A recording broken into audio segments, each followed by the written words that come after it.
Selamat siang Bapak dan Ibu sekalian. Kita masuk ke bagian yang kedua. Ya, di bagian kedua kita akan berbicara masih cukup serius tentang warisan geologi. Ya, tentu karena warisan ini dipilih dari keragaman geologi yang tadi. Kemudian keragaman biologi dan keragaman budaya di kawasan Geopark Kebumen. Ya, baik Bapak dan Ibu sekalian. Nah, sebelum kita berbicara tentang warisan geologi, silahkan Bapak dan Ibu bisa menikmati satu film singkat ya, tentang kawasan ini. Ya.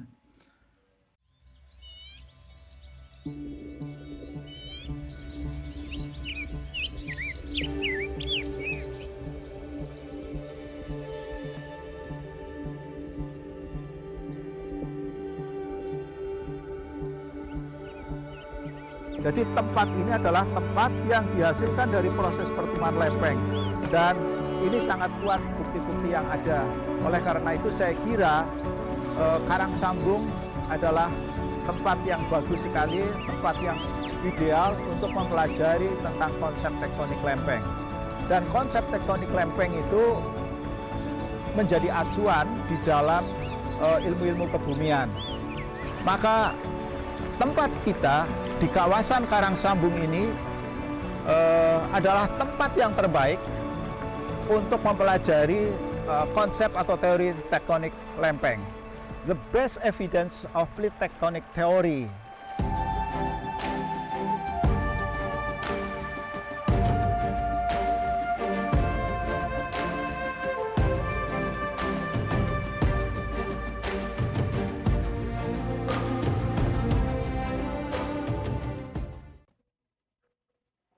Oke, Bapak dan Ibu, setelah mendapatkan gambaran tadi tentang keunikan kawasan Karang Sambung sebagai the best evidence of plate tectonic theory, kita coba lihat dari data-data peta geologi yang ada, ya, di mana kita bisa lihat bahwa di kawasan Geopark Kebumen maka ada 6 periode peristiwa geologi.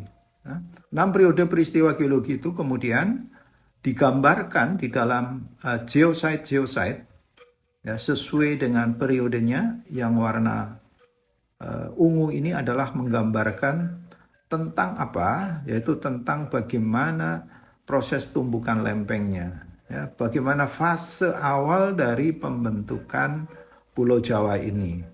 Dan itu sekitar 119 sampai 55 juta tahun yang lalu di sini. Kemudian periode yang kedua di mana antara 55 sampai 25 juta itu adalah dihasilkan dari satu proses yang disebut sebagai sedimentasi laut dalam, ya, proses Oligocene, dan itu diwakili oleh geosite yang ini menjadi warisan geologi kita yang berwarna hijau, dan ini tersebar juga di sekitar bagian utara. Kemudian periode yang ketiga adalah aktivitas vulkanik. Aktivitas vulkanik itu berkisar antara 25 sampai 15 jutaan tahun yang lalu. Nah, itu terwakili di dalam geosite hasil aktivitas vulkanik yang berwarna coklat, yang ini yang terlihat di sekitar kawasan-kawasan pantai selatan Kebumen dan juga di utara di sekitar Waturondo, kemudian di sekitar Sempor sana. Kemudian periode yang keempat, ya, setelah ada proses aktivitas vulkanik, ya, kemudian ada genang laut menghasilkan laut yang dangkal, dan di situ menghasilkan endapan gamping yang mewakili dari formasi Penosogan dan formasi Kali Pucang. Penosogan di kawasan Karang Sambung, Kali Pucang di kawasan Gombong Selatan, itu berumur batuannya sekitar 16 sampai 10 juta tahun yang lalu, dan itu terwakili pada geosite di bagian selatan, ya, di mana kita wakilkan di situ ada yang warna-warna kuning, ya, di beberapa lokasi, Gamping, Gua, kemudian geosite juga di bagian utara. Kemudian periode yang kelima adalah aktivitas vulkanik yang menghasilkan halang, endapan-endapan halang yang kemudian kita wakili warisan geologinya di dalam lokasi-lokasi apa namanya di endapan-endapan vulkanik di situ ada di sekitar Sempor sana. Nah, kemudian yang terakhir itu adalah periode pembentukan endapan-endapan aluvial, fluvial, dan endapan-endapan pantai yang berumur kurang dari 2 juta tahun yang lalu yang diwakili oleh sand embankment, gumuk-gumuk pasir di bagian selatan Kebumen. Silahkan Bapak Ibu bisa cek di publikasi yang tertaut di situ. Nah, kemudian karena warisan kan harus kita bandingkan. Tadi di bagian awal kita sudah sebutkan apa sih sebenarnya perbedaan antara Geopark Kebumen dengan Gunung Sewu, ya, dan bagaimana bedanya dengan Ciletuh. Itu harus kita lakukan identifikasi dan penelitian berdasarkan data-data ilmiah tentu yang ada. Nah, kalau dibandingkan antara Geopark Kebumen sama Gunung Sewu, maka kita bisa lihat ini adalah di sini kelompok batuannya, ya, kemudian di sini adalah umurnya, kemudian ini adanya radiolaria, kemudian batuan-batuan di atasnya, kemudian di sini ada bentuk alam kars, kemudian informasi yang lain. Kita bisa lihat antara Kebumen dengan Gunung Sewu, maka keragaman geologi Kebumen jauh lebih banyak, ya, dibanding Gunung Sewu. Gunung Sewu kalau kita sejajarkan dengan Kebumen, maka hanya terdapat periode vulkanik menghasilkan OAF, ya, di sekitar Miosen. Kalau di Kebumen ada Gabon, ada Waturanda, di Gunung Sewu ada formasi Ngelanggeran, ya, yang kita kenal dengan Gunung Api Purba Ngelanggerannya. Kemudian di Gunung Sewu ada kars, di Kebumen juga ada kars, ya. Kemudian ada vulkaniknya juga ada. Tetapi Gunung Sewu tidak ada produk-produk, ya, batuan-batuan yang dihasilkan daripada pertemuan lempeng. Ya, batuan melang, kompleks melang itu tidak ada di Gunung Sewu. Jadi Kebumen tentu lebih kaya dibanding Gunung Sewu. Kemudian kalau kita bandingkan dengan sebelah baratnya yaitu yang disebut Ciletuh, Pelabuhan Ratu, maka kita bisa lihat bahwa di Ciletuh Pelabuhan Ratu tidak ada karsnya. Ya, tetapi mirip keberadaan Ciletuh dengan bagian utara dari Kebumen, yaitu di kawasan Karangsambung. Cuma, ya, di kawasan Ciletuh, batuan-batuannya itu relatif lebih muda. Yang disebut melangsnya itu lebih muda. Berumur, kalau Kebumen Kapur, di sana itu ternyata umurnya 22,4 juta. Ini data terbaru ini, ya. Sehingga tentu tektoniknya berbeda, ya. Karangsambung Kapur di sini adalah kira-kira adalah tersier. Kemudian di kawasan Ciletuh tidak menemukan batuan-batuan yang dihasilkan oleh proses subduksi dengan metamorfosis suhu tinggi, berbeda dengan Kebumen. Ya. Jadi kesimpulannya apa? Kebumen itu ibaratnya kombinasi gabungan antara kekayaan geologi Ciletuh dengan Gunung Sewu. Itulah hebatnya Kebumen. Maka tidak salah kalau mau belajar kebumian, datang ke Kebumen Geopark. Nah, ini tadi saya kira dengan Ciletuh yang kita sudah ajukan, ya, kita sudah ajukan ke UNESCO tentang pembagian ini tadi. Sudah diakui inilah, ya, ini Kebumen, ini adalah Gunung Sewu. Kemudian ada yang disebut sebagai nilai internasional, geosite bernilai internasional. Suatu geopark kalau mau diakui sebagai UNESCO Global Geopark, harus ada significant international geosite value, nilai geosite yang bernilai internasional. Bagaimana suatu geosite bernilai internasional? Ya, tentu diakui oleh komunitas geologi internasional. Komunitas geologi internasional antara lain ada UGS, ada USGS. Nah, mereka yang akan menilai apakah memang Kebumen punya itu. Dan Karena diakui secara internasional pasti ada publikasi di jurnal-jurnal yang bereputasi tinggi, menengah gitu ya, atau bereputasi lainnya. Itu pasti harus ada di situ. Itu bukti bahwa komunitas internasional itu mengakui itu. Jadi bukan berdasarkan keindahan, bukan berdasarkan banyaknya orang yang datang ke geosite itu, tetapi berdasarkan nilai-nilai internasional, publikasi yang diakui oleh komunitas internasional, keunikannya diakui, bercerita tentang fosilnya, tentang sejarah geologinya, tentang batuan-batuan metamorfnya yang langka, tentang tektoniknya, ya, tentang hidrogeologinya. Nah, di Kebumen kita usulkan ada 13 geosite yang kita usulkan. Dari bagian utara ada 10, bagian selatan ada 3. Ini hasil kajiannya dan Bapak Ibu bisa pirsani, bisa lihat di jurnal yang ada. Ya. Dari citasi, dari bibliografinya, kita bisa lihat bagaimana international value-nya. Dan ini alhamdulillah Kebumen memiliki nilai yang bagus, nilai hijau 3,25. Ya, artinya dengan skala 4, ya kita sudah dapat kelompok A lah kira-kira dari international value-nya. Tidak diragukan lagi dan ini sangat kuat sehingga Kebumen diakui menjadi UNESCO Global Geopark, tinggal menunggu sertifikat pengesahannya. Mudah-mudahan lancar semuanya.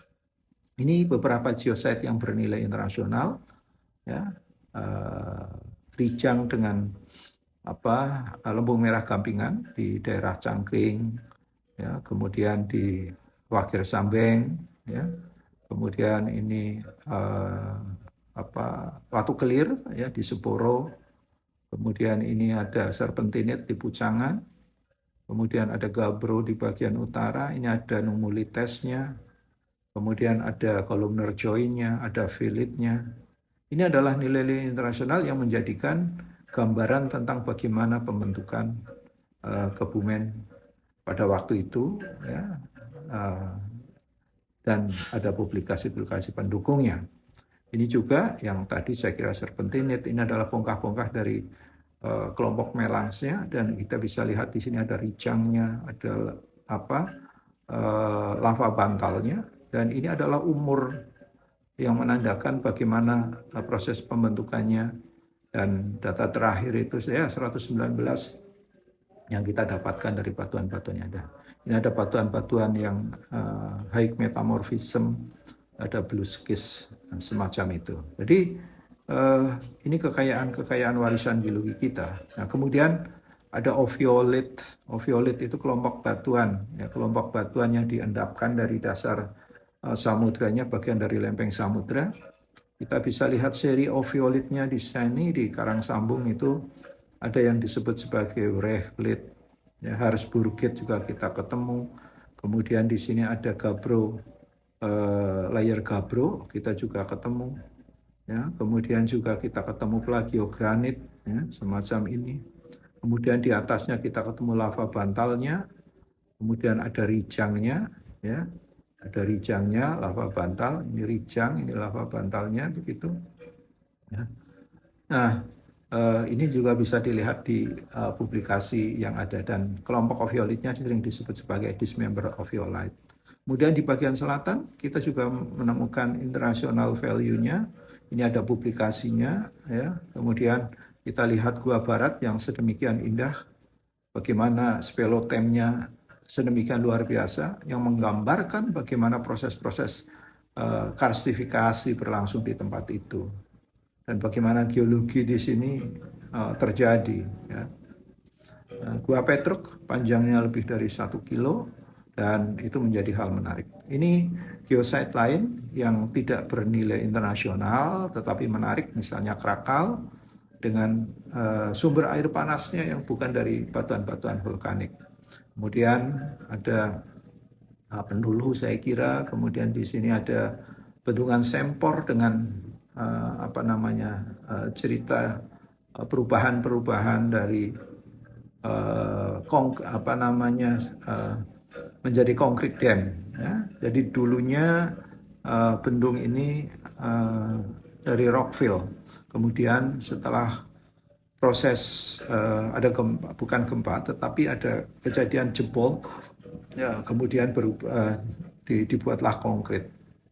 Ya, jadi itu yang terjadi dan disitulah ada intervensi geologi di dalam proses konstruksi baru di dalam bendungan Sempor itu.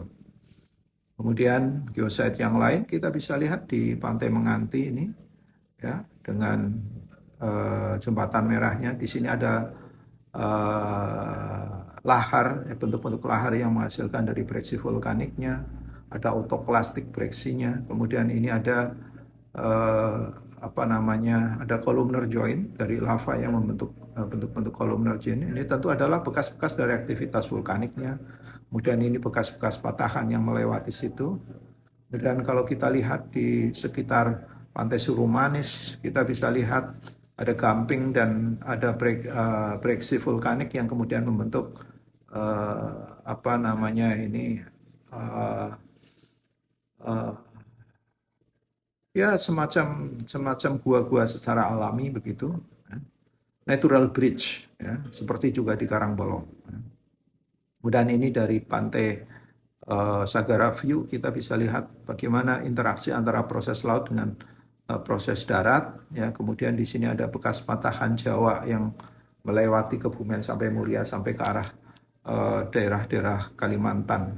Itu bisa kita amati sehingga ada horse-nya, ada tinggian Karangbolong, dan di sini ada rendahan atau greben dari Kebumen sampai ke arah Jogja yang terisi oleh endapan-endapan fluvial masa lalu. Itu adalah warisan-warisan geologinya yang menarik dan berkesimpulan bahwa punya nilai internasional yang tinggi, setidaknya ada 13 geosite. Kemudian bagaimana keanekaragaman hayatinya? Ya, tentu keanekaragaman hayati itu terkait dengan keanekaragaman tingkat gennya, tingkat jenisnya, kemudian ekosistem yang ada, dan di Kebumen juga mempunyai ini, walaupun memang karena lebih banyak tempat ini sudah ada budidaya, tentu tidak sebanyak kalau di daerah-daerah Sumatera atau di daerah dari Kalimantan. Namun demikian kita bisa kelompokkan bahwa landscape ekologi di kawasan ini kita bisa bagi bagian-bagian utara yang kita sebut sebagai kawasan-kawasan pegunungan dan perbukitan, ya, di mana di situ ada hutan primer dari pagar Jawa, ya. Masih ada taman hutan tropis yang masih asli di pagar Jawa. Tetapi di bagian-bagian lain kita ketemu sebagai hutan-hutan produksi, terutama adalah pinus yang dimanfaatkan oleh masyarakat di situ. Ini kawasan utara. Kemudian di kawasan tengah, ini adalah kawasan-kawasan dataran. Ya, tentu di sini kawasan budidaya yang banyak berkembang, padi, kebun, ya. Kemudian juga ada tanaman-tanaman genjah entok yang khas, ya. Kemudian ada sapi PO juga khas Kebumen ini. Kemudian di bagian barat daya kawasan Kars itu khas dengan tanaman-tanaman dari hutan-hutan yang kita kenal dari pohon jatinya di sana, ya. Dan kita juga mendapatkan fosil-fosil jati yang tua, ya, di tempat itu.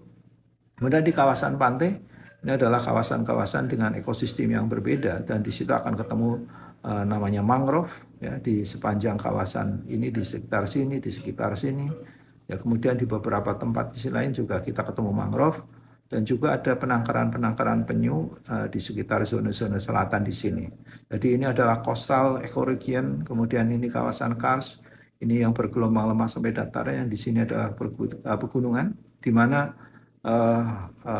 vegetasi berbeda-beda semacam itu. Nah, dan di Kebumen ada 7 biosite, ya, dari pagar Jawa, mangrove, kelanceng, kemudian penangkaran penyu, kemudian ada agroindustri, ada sapi PO, ada entok, ya, ada entok tanaman entok, jadi dari kelapa entok, ya.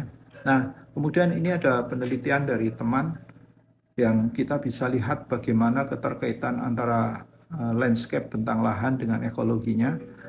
Dia dilakukan dari Sungai Lokidang, Maitan begitu ke arah utara sampai ke arah Banjar, yang kita bisa lihat bagaimana korelasi antara bentang alam dengan aktivitas manusia di situ dan juga dengan aktivitas terkait dengan biota yang ada. Tetapi memang bagian-bagian utara ini lebih banyak didominasi oleh hutan-hutan pinus, hutan-hutan produksi. Tetapi di bagian-bagian utara ini masih ada beberapa bagian yang kita ketemukan hutan-hutan primer di antara hutan pinus yang ada. Jadi kemudian pertumbuhan penduduk juga ternyata bisa kita lihat sampai bagian-bagian yang agak tinggi juga di bagian utara. Nah, bagaimana dengan budaya? Ya, kalau kita lihat maka budaya itu ada dua, yang tangible dan intangible.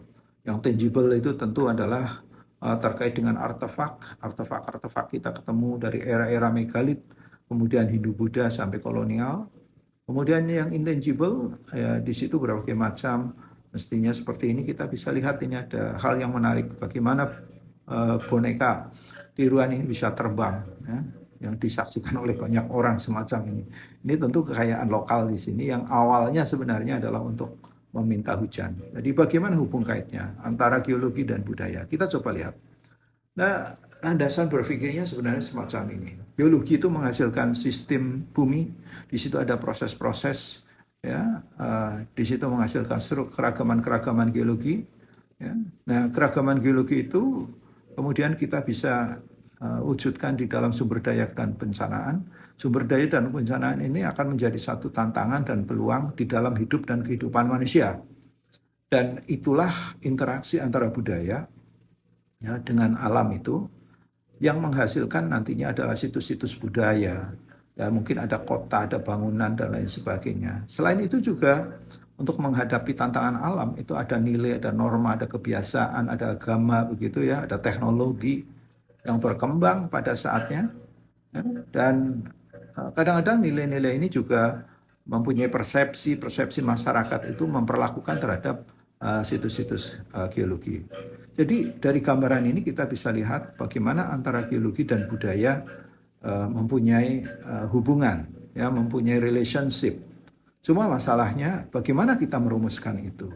Bagaimana kita tahu seberapa besar pengaruh dari bentang alam, pengaruh dari batuan, pengaruh dari bahan tambang terhadap pembentukan budaya? Ini yang akan kita coba lakukan kajian. Ini kajian saya tentang sebaran-sebaran dari budaya yang ada di Kebumen. Ternyata juga ada budaya-budaya megalit di dalam bentuk, misalnya kita bisa lihat ini ada punden-punden berundak, ya.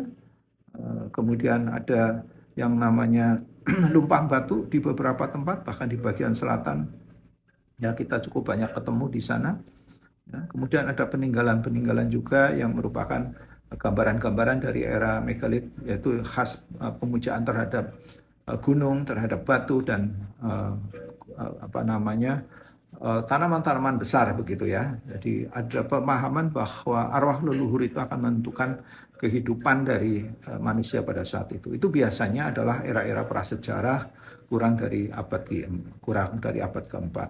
Tapi memang belum ada kajian secara spesifik tentang umur dari masing-masing ini tadi. Kemudian juga kita temukan warisan-warisan budaya era Hindu-Buddha, di mana di situ kita bisa ketemu yang namanya situs-situs, misalnya ada situs batu kalbut, ya, di sini ada lingga dan yoninya, kemudian ada batuan-batuan menyerupai naga begitu, ya. Kemudian juga ada patung Ganesha, ya, ada dua kita ketemukan di sekitar Kejawang di sana, kemudian di SMP 1, kemudian ada lingga dan yoni di Sumberhati, ini lingga yoni, kemudian ada juga lingga di bagian selatan di Pejarakan begitu, ya. Kemudian ada situs Terasidi, kemudian juga kita ketemu ini ada sumur Sumur Jobong itu di sekitar sana Gebangsari, ya, yang identik dengan sumur-sumur era Majapahit atau era-era Hindu-Buddha yang berkembang di Jawa Timur. Ya. ini menandakan bahwa peradaban-peradaban era Hindu-Buddha juga berkembang di kawasan Kebumen. Kemudian warisan budaya artefak era Islam itu tentu lebih banyak lagi, dan era Islam tentu di sekitar 1416, dan itu ditandai dengan runtuhnya Majapahit dan mulai berkembangnya kerajaan Islam seperti Demak begitu ya. Kemudian ada Mataram Islam yang lebih muda. Dan di Kebumen kita temukan warisan-warisan budaya era Islam itu dari Pondok Sumolangu ya, yang merupakan salah satu, dipercaya sebagai salah satu pondok tertua di Jawa bagian selatan ya. Kemudian ada Masjid Banyumudal dengan peninggalannya, kemudian ada makam-makam dari tokoh-tokoh terkenal penyebar agama di kawasan Kebumen ya. Kemudian juga ada langgar-langgar yang punya tanggal yang sangat tua ya, yang kita temukan, ada Syekh Awal, Syekh Anom ya, dan juga ada masjid-masjid yang lainnya. Kemudian di era kolonial ini artefaknya lebih banyak, terutama adalah berupa fasilitas-fasilitas umum seperti pabrik, kemudian gedung-gedung pemerintah, bekas hotel, sekolahan, begitu, ya, yang ditinggalkan. Ya, ada pabrik genteng, ya, ada pabrik gula, ya, ada kemudian juga ada apa namanya, ada Fort Consius atau benteng Van der Wijk. Nah, kemudian ada rel kereta api, ada jembatan dan sekolahan-sekolahan. Ini adalah semua peninggalan-peninggalan era kolonial ya, di sekitar abad 16 sampai 19. Nah, kemudian dari data-data itu tim memasukkan beberapa artefak itu yang masuk di dalam cultural tangible-nya ya. Ada misalnya ada megalit, peninggalan megalit di Lurakarsa ya, kemudian di Kretek gitu ya, di Masikit, kemudian di Gayoni, kemudian Masjid Saka Tunggal, ini tentu adalah benteng Van der Wijk yang ada di kawasan Gombong. Kemudian intangible-nya ada 15 ya, ada jam janeng ya, semacam itu, ada cepetan, jembatan alas, ini sudah diakui sama jam janeng sebagai apa namanya, yang khas Kebumen ya. Kemudian juga ada beberapa yang lain ya, Munduan Walet ya, kemudian ada Cowongan di sekitar Buayan sana, ini sangat menarik ya. Kemudian juga ada budaya Sengketan, ada batik Kebumen, ada juga pandan kerajinan ya, ada jebelan, kemudian juga ada kerajinan-kerajinan gerabah semacam itu, dan budaya-budaya yang lain yang merupakan nilai-nilai yang penting yang menjadikan pola pikir dan perspektif masyarakat Kebumen terhadap kondisi alamnya. Di kawasan Kars ini ada budaya-budaya yang terakhir tadi saya kira pengambilan sarang burung walet, kemudian ini adalah Cowongan, tradisi Cowongan, kemudian ini adalah tradisi sedekah laut ya, di sepanjang pantai selatan, dan itu biasanya adalah di sekitar Suro. Kalau Cowongan ini awalnya sebenarnya adalah untuk meminta hujan, karena daerah-daerah Kars adalah daerah yang relatif kering, sementara masyarakat petani dan sering perlu mendapatkan air tentu.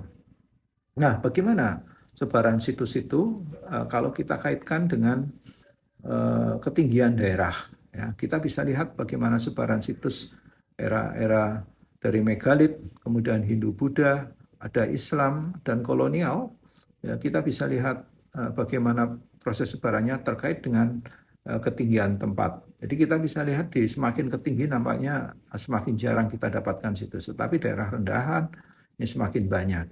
Kemudian bagaimana dengan peta geologinya? Ini adalah peta geologi, kita bisa lihat bahwa sebagian besar adalah di daerah-daerah yang disusun oleh endapan-endapan aluvial di bagian selatan dan di sekitar pantai. Ini yang peninggalan-peninggalan budaya dari megalit sampai ke kolonial kita bisa dapatkan.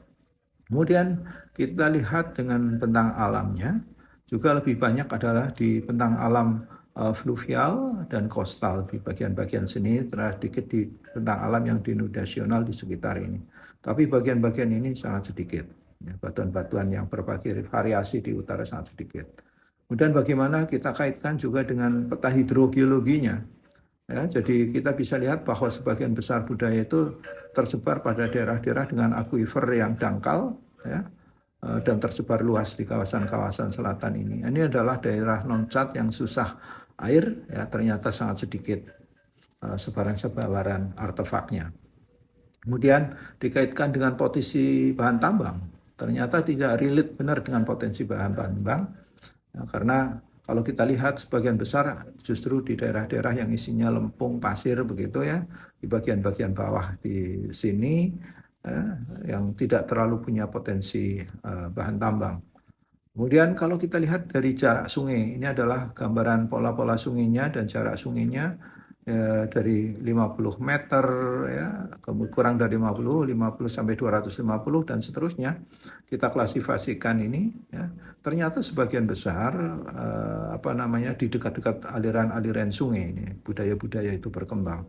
Jadi memang budaya terkait dengan air karena air barangkali adalah sebagai komponen utama. Kemudian terakhir kita juga dengan slope.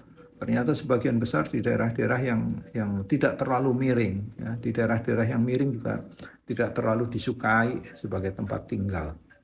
Nah, berdasarkan sebaran-sebaran spasial itu kemudian dilakukan analisis menggunakan metode yang disebut AHP untuk mengetahui sebenarnya bagaimana sih keterkaitan itu tadi yang kita sebut sebagai geocultural. Ya. Jadi kita bisa lihat bahwa ini era megalit ya, di era megalit keterkaitannya sebagian besar sebaran budayanya adalah di daerah-daerah bagian selatan, di mana kita tahu di daerah-daerah selatan ini adalah daerah-daerah yang berada di komponen-komponen dataran, ya, daerah-daerah aluvial di dekat-dekat pantai juga di situ ternyata. Ya, hanya ada beberapa situs megalit di bagian utara, tapi terutama ini adalah punden berundak ya, punden berundak di mana di situ tentu memerlukan batu yang banyak dan di daerah-daerah kawasan pegunungan. Tetapi lainnya di dalam bentuk semacam peninggalan-peninggalan megalit yang lain, jadi lumpang batu itu banyak di bagian selatan. Kemudian kita lihat juga Hindu-Buddha juga masih banyak di selatan, tetapi pola-pola sungai lebih terlihat ini, ya, pola-pola sungai lebih terlihat. Jadi yang merah ini adalah sangat terkait antara alam dengan budayanya. Jadi di bagian selatan kita bisa lihat, tetapi semakin meluas daripada bagian megalit tadi. Ya, buktinya di sini sudah ada mulai merah-merah, tetapi polanya mengikuti pola-pola sungai yang ada.